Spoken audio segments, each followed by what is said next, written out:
Orasyon sa Diyos nga mahantambal sakit nga grabe tambal sa daot sa tao tambal sa buyog sa panulay tambal sakit sa tuhod. Orasyon gloria sa Diyos nga mahantambal sakit nga grabe tambal sa daot sa tao tambal sa buyog sa panulay tambal sakit sa tuhod. Orasyon sa Diyos, orasyon sa Diyos.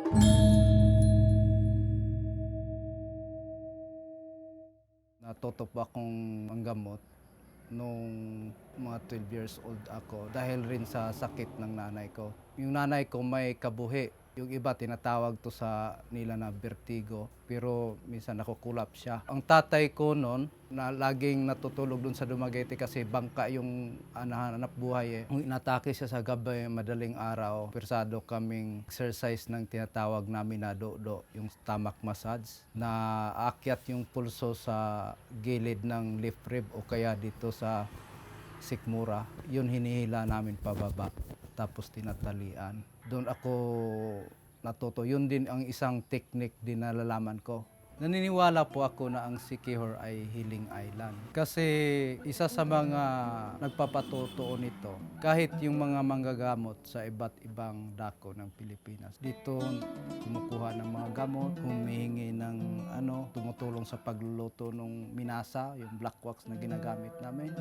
Kahit yung mga tinatawag namin na agimat, dito din sila kumukuha. Ang naging pangit lang, yung naging image namin, ginagawa nila na lugar din ng mga mangkukulam. Pero ang katotohanan talaga, dito nagamot sa isla yung mga biktima ng mga kulam. I believe that Siquijor is a healing island because the people here is part of their practice and part of their culture and even in their daily lives, the health knowledge that they use. They don't rely on Western medicine first, they rely on the natural resources around them. Ang saysay po ng Healing Festival, yun yung naging paraan namin para mapakilala sa buong mundo na hindi talaga isang probinsya o bayan na mangkukulam ang Siquijor, kundi isang probinsya ng mga manggagamot. At nakikita nila at nasaksihan din na experience during Healing Festival.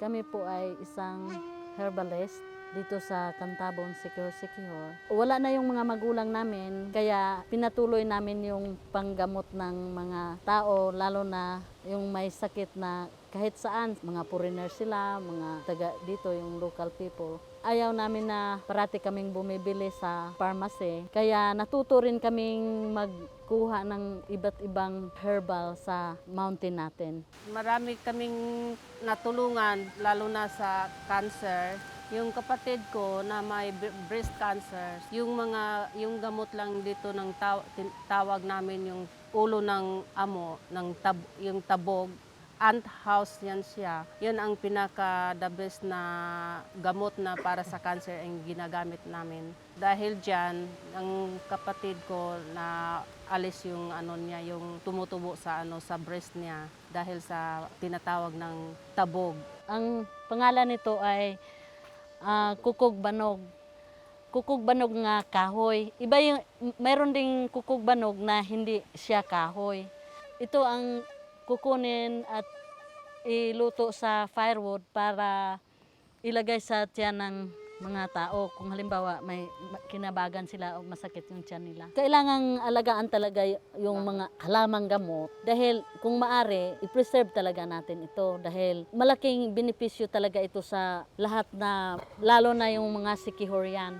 Tinuturuan talaga yan sa mga nagtrabaho din sa gobyerno sa herbalist people. Nagtatanim din sila dito sa Mount Bandilaan ng mga medicinal plants at pinipreserve talaga nila yan.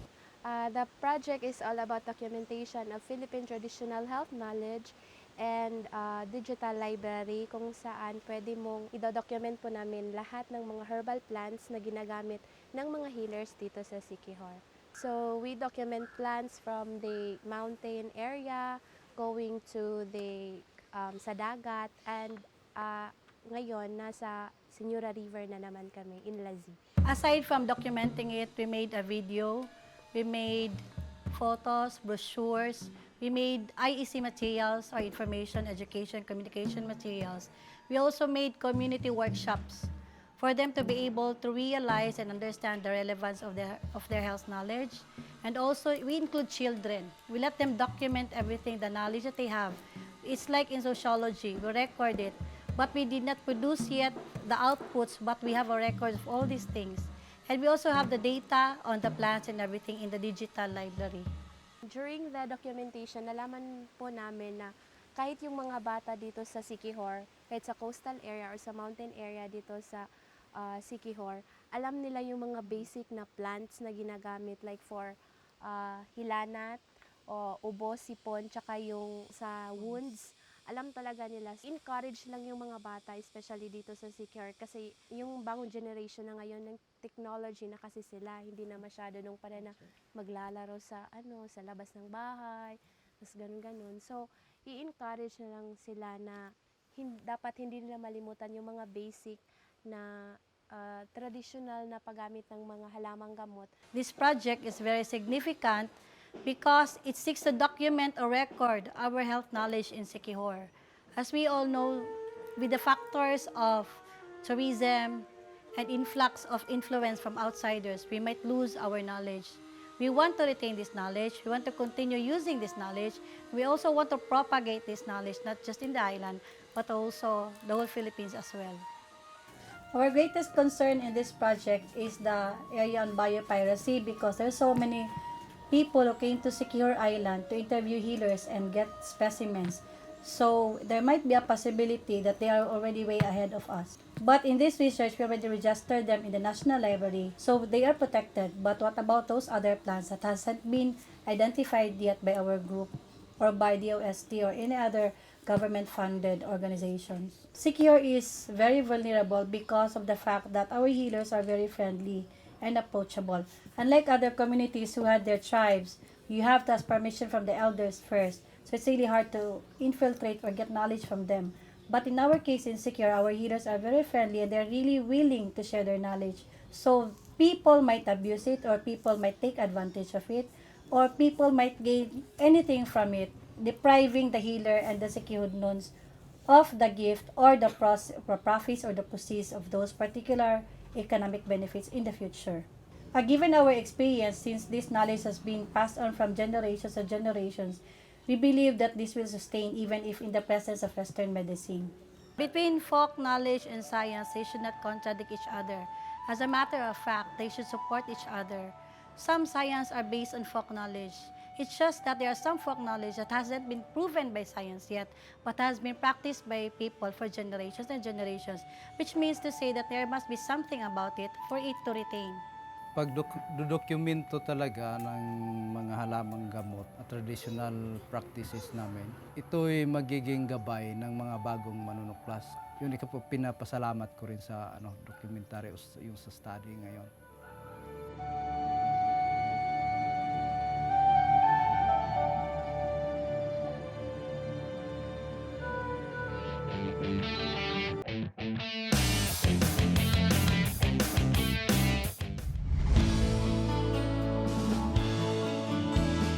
The Philippines, situated along the Typhoon Belt and the Pacific Ring of Fire, is exposed to numerous natural hazards, making it the third most disaster-prone country in the world.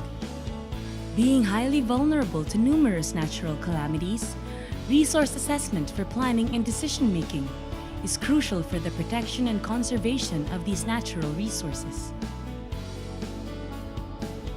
The question is, how do we protect them? Resource assessment involves identifying these resources, their location, their status, and their characteristics. Detailed information about these resources are needed by the government agencies and local units for better planning and decision-making.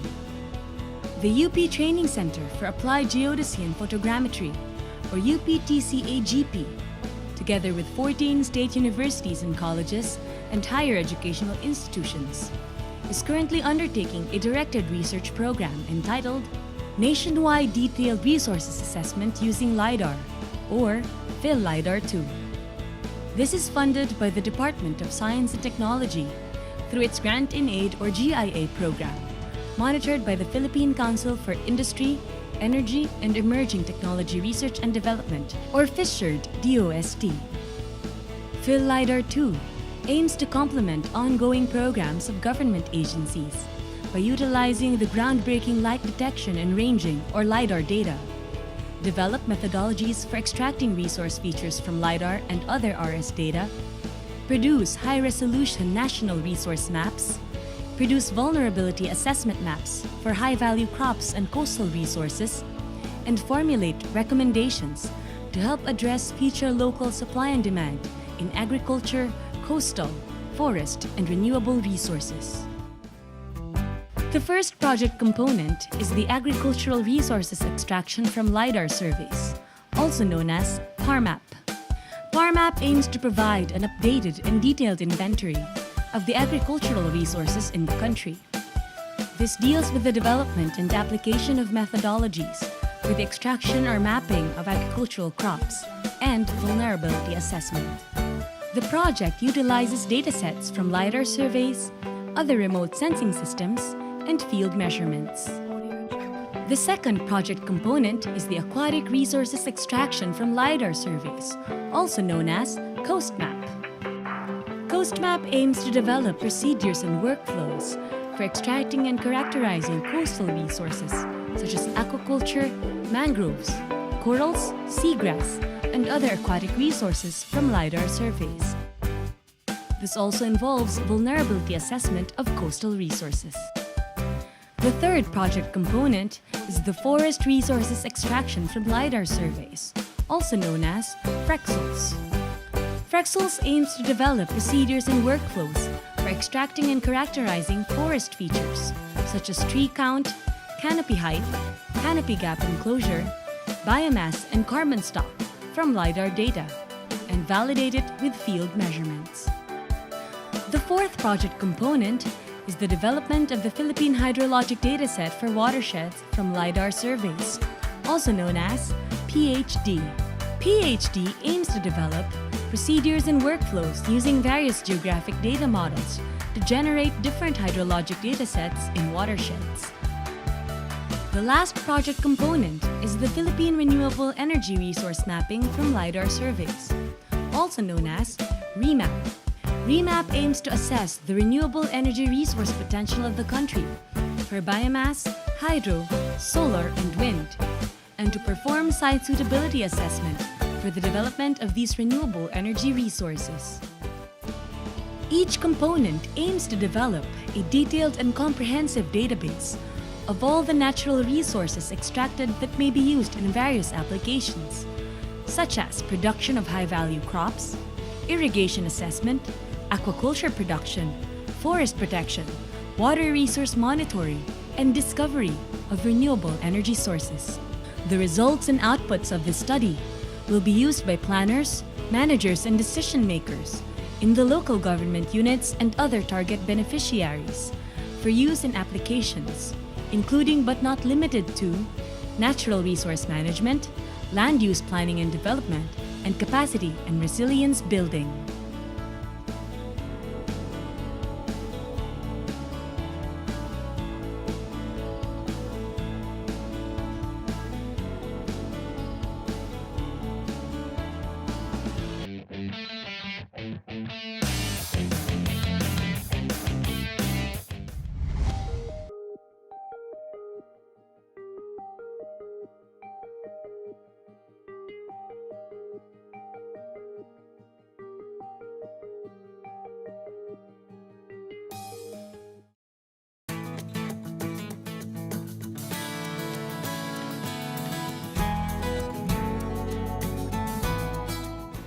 Hi, I'm Marvin Nabal from UPLB and I'm a materials physicist.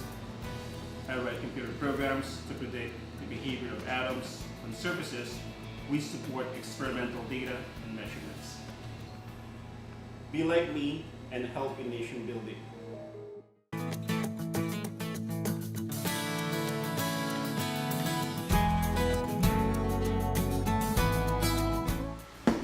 Hi, I'm Mark from UPLB, and I'm a biochemist.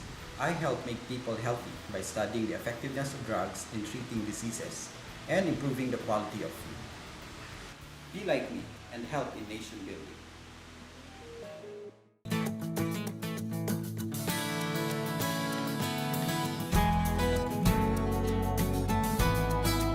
Hi, I'm Ino from UPLB. I'm an agricultural and environmental statistician. I study the impacts of climate change and how to manage effectively climate risk. Be like me and help in nation building.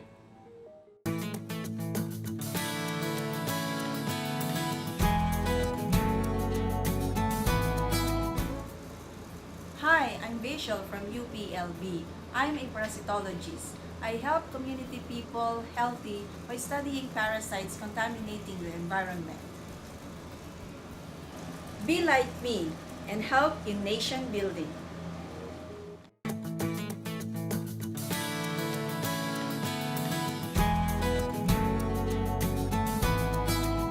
Hi, I'm Mila from UPLB, and I'm a synthetic organic chemist doing nanotechnology research.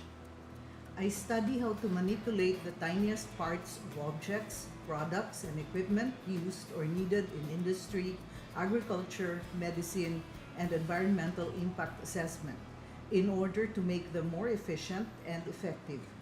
Be like me and help in nation building.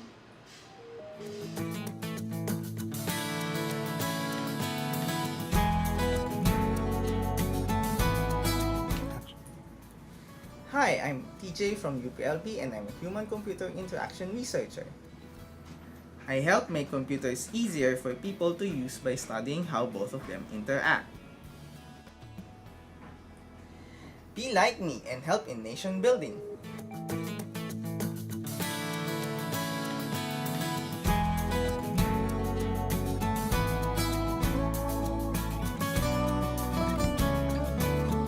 Hi, I'm Jomar from UPLB and I am a biomathematician. I help explain complex biological processes by using techniques in mathematical modeling. Be like me and help in nation building.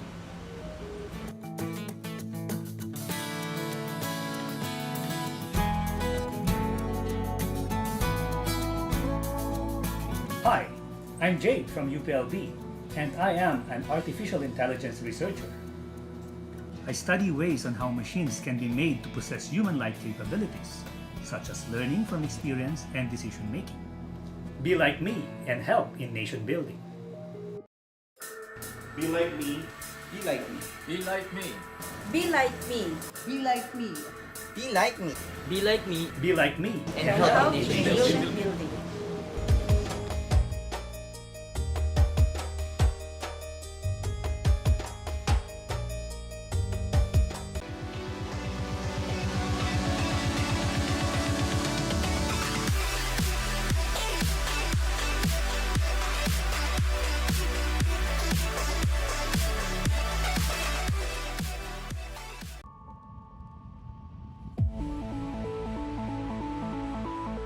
Maraming salamat Miss Jel at magandang umaga. Sa ngayon ay patuloy pa rin ang epekto ng habagat or southwest monsoon base sa ating animation dito sa western sections of northern and central Luzon. Habang sa susunod naman po na 3 araw or hanggang sa weekend ay wala pa rin tayong aasahan na bagyo or low pressure area na papasok sa ating Philippine Area of Responsibility. For the next 24 hours, asahan pa rin ang maulap na kalangitan dito sa Ilocos Region, gayon din sa Cordillera Administrative Region, Batanes and Babuyan Group of Islands, at maging dito rin po sa lalawigan ng Zambales and Bataan at dahil po yan sa habagat. Maulap na kalangitan na may kasamang kalat-kalat ng mga pagulan at pagkidlat pagkulog at posible pa rin po ito magdulot ng mga pagbaha or landslides. For Metro Manila and the rest of Luzon, asahan naman ang bahagyang maulap at minsang maulap na kalangitan at meron lamang tsansa ng mga localized thunderstorms or pulupulong pag-uulan. Sa Metro Manila, ang temperatura 27 hanggang 31 degrees. For Angeles City sa Pampanga hanggang 31 degrees. Tagaytay 29 degrees. Lipa sa Batangas 32 degrees Celsius. Sa Baguio malamig at 19 degrees. Mainit naman sa Tuguegarao at 34 degrees Celsius. Sa ibang lugar pa sa Lawag City hanggang 31 degrees Celsius. For Legazpi City naman hanggang 32 degrees. And over Puerto Princesa hanggang 32 degrees Celsius din. Dito naman po sa Visayas, asahan pa rin ang fair weather or maaliwalas sa panahon sa halos buong araw. May tsansa lamang ng mga localized thunderstorms lalo na sa hapon hanggang sa gabi at asahan lamang medyo mainit pagsapit ng tanghali. For Metro Cebu hanggang 33 degrees, Tacloban and Iloilo City hanggang 33 degrees Celsius din. Panghuli sa ating mga kababayan dito sa Mindanao, halos katulad po sa Visayas, partly cloudy to cloudy skies at may kainitan pagsapit na ng tanghali. Pagsapit ng hapon hanggang sa gabi, mataas yung tsansa ng mga localized thunderstorms. Sa Metro Davao hanggang 33 degrees Celsius din tayo. Dito naman sa Valencia hanggang 31 degrees. Cagayan de Oro mainit hanggang 34 degrees Celsius. And over Zamboanga City naman hanggang 34 degrees Celsius din. Para naman sa mga maglalayag po, meron tayong gale warning or babala ng matataas na alon. Dito pa rin sa mga baybayin sa Northern and Central Luzon, kabilang ng Ilocos Norte, Ilocos Sur, La Union and Pangasinan, Zambales and Bataan, Batanes and Babuyan Group of Islands, pababa muli dito sa May Cagayan, Isabela and Aurora. Hanggang 4.5 meters po ang posibleng taas ng alon dahil sa habagat, kaya pagbabawalan pa rin po yung maliliit na sasakyang pandagat.